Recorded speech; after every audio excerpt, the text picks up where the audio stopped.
Good afternoon. I'm with the same Prop Year History Program, and I'm at the University of Florida. Today is August 28, 2021, and today I'm here with...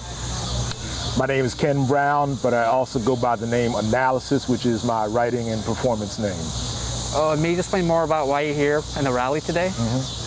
I am here because in November of 2007, my nephew, Jarrel Gray, was killed by police in Frederick, Maryland. Frederick is a small city about an hour west of Baltimore. And my nephew, Jarrel, was coming home late one night, or if you will, in the early morning, about 4 or 5 in the morning. And he and a couple of friends had been partying. There was a designated driver, a young person who was a designated driver that was dropping off my friend to his house, my sister's house, and then was going to drop off the other friend and then go home.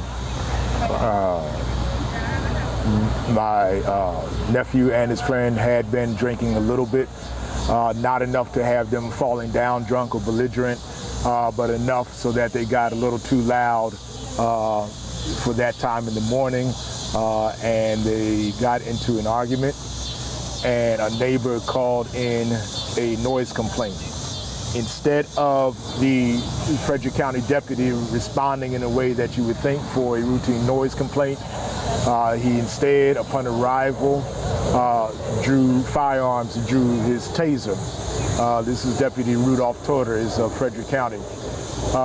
Drew his taser, and instead of just talking the fellas down, he ended up firing a shot into my nephew, and my nephew fell forward, was immobilized and posing no more threat. And as if that wasn't egregious enough, the deputy fired a second shot into him. And as many of you may know, these shots carry about 50,000 volts apiece. And that was too much for my nephew to overcome. He was pronounced dead a couple of hours later in the hospital.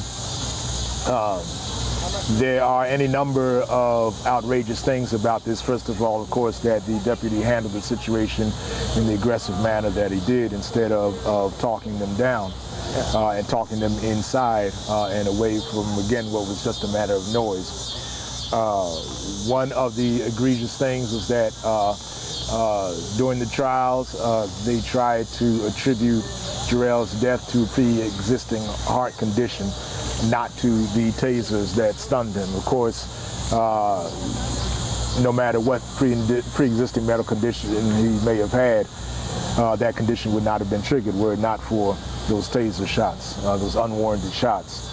Another of the outrageous things about the trial was that the county was able to seat a white jury.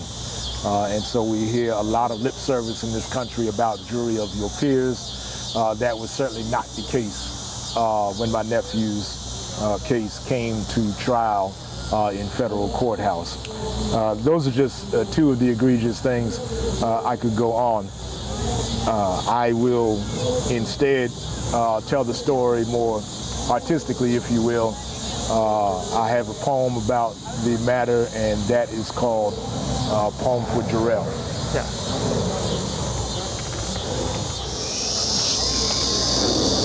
All right, my hands are down. All right, I heard you already. What the fuck? I said my hands are down. My hands are down. My hands are... That's what I heard he said before the metal darts bore into him, before all that current tore in through him. 50,000 volts, not once but twice, causing a schism in his neural and cardiac system. Let's do the division. 100,000 by 20 years of a young black man's life. That would be 5,000 units of hate for each year he had to live with the stress and strife of being a young African in a society full of banality and police brutality. A society of racial profiling, subtly smiling, thinking in its collective head, oh well, just another nigga dead. Cops copped a life of color. A cat got capped by even cops of color who copped out and got co-opted into a corrupt conformity that consigns our kind to some crazy contumely, creating a contempt that ramps up amps to stamp out our community and watch to swat our attempt to live humanly. Yeah, I know that damn goose made him kind of loose, but that was no justification for an electronic noose. They made it seem like he was in a threatening position, but that's another damn law enforcement fiction, because eyewitnesses made statements to the contrary. But what I witnessed too often from the constabulary is a lack of emotional fitness to be carrying weaponry and a dangerous disposition to be the adversary. And so he was tasered. You know, that electronic control device that's gotten out of control and is now the vice of many an out-of-control control freak. That non-lethal weapon which has been surprisingly lethal for the more than 300 people whose lives it's leaked. I already had a negative view about it. I never thought this close to home the news would hit. Check my phone. 5 times my sister had called. Oh shit, something's wrong, y'all. Found out later. Too shocked to bawl, too stunned to cry. The guy who loved to run ball, whose smile was still so childlike on a man-child's body tall, was shocked and stunned to death, shrouded under hatred's pall. The first baby boy of my sister.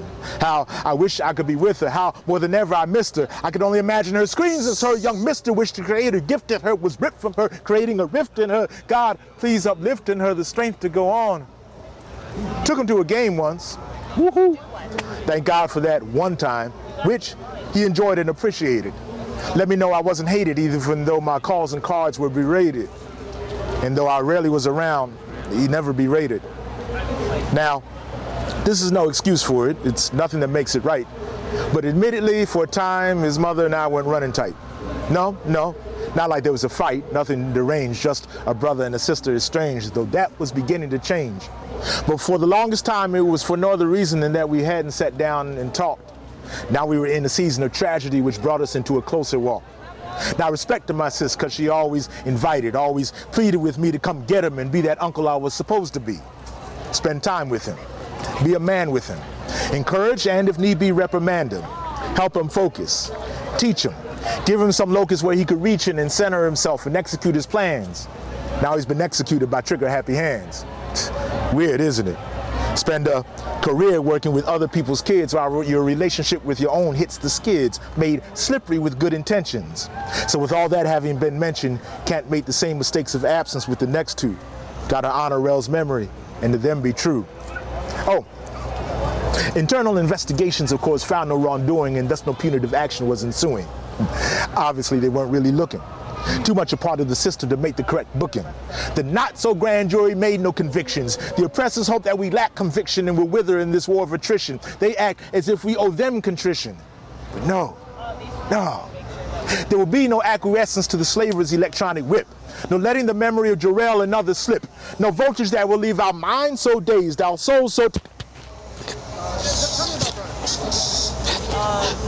tased that we accept this shit and do nothing but turn the page or turn aside from our justified rage. No, we won't let ourselves be consumed by hate, but we don't appreciate the continued rate at which our killers get to skate.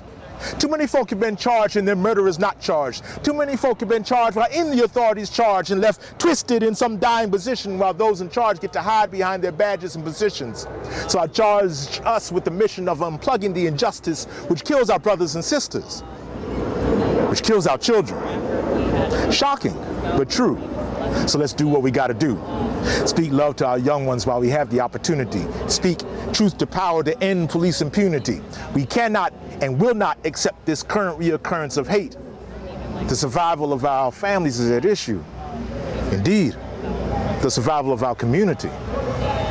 And Jarrel, I miss you. That's called Poem for Jarrel.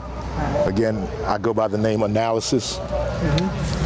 And I want to thank the project for an opportunity to speak on behalf of my sister, Tanya Thomas Plummer, and the entire family about our beloved Jarrel Gray. I think that as we look at the movement to end police brutality and police killings, it's so interlaced, so multifaceted, and we need to lift up even more so the fact that police brutality and policing in America is directly tied to capitalist exploitation. We had to follow the dollar and look at the money that is involved. Police districts make money for filling beds, for bookings. They continue to get arms that are tied to the military-industrial complex. And all of these things promote a culture that, as it trickles down to the individual case level and street level, results in these types of killings. The fact that my nephew had a firearm drawn on him, a weapon drawn on him, instead of just being talked down, speaks to the fact that that deputy was already immersed in a culture in this country which fears and animalizes and dehumanizes people of color. So as historian Sven Lundquist and filmmaker Raoul Peck talk about this matter of exterminate all the brutes, that is the mentality that presides in policing, and that's obviously the mentality that got down to this deputy as he approached my nephew. I mentioned already the fact that the county was able to seat a white jury instead of a jury of his peers. And this speaks to the duplicity in this country's legal system and the duplicity in terms of its application. We could go on and on in terms of the various aspects of society that a police killing involves, but those are just some of the two. I encourage everybody to continue to communicate with each other so that we can unite, so that we can organize. Please listen to the voices of the families of victims, the families of most affected. Put that leadership out front, and then let's continue to do what we need to do. Again, on behalf of my family, I thank you for the opportunity to speak to this matter. Say his name, Jarrel Gray. Okay. Thank you so much for sharing about everything you had. So his name, say his name again, please. Jarrel Gray, J-A-R-R-E-L, okay. Gray. Justice for Jarrel. Thank you so much. Thank you so much. Jarrel Gray, that's with an A. Okay.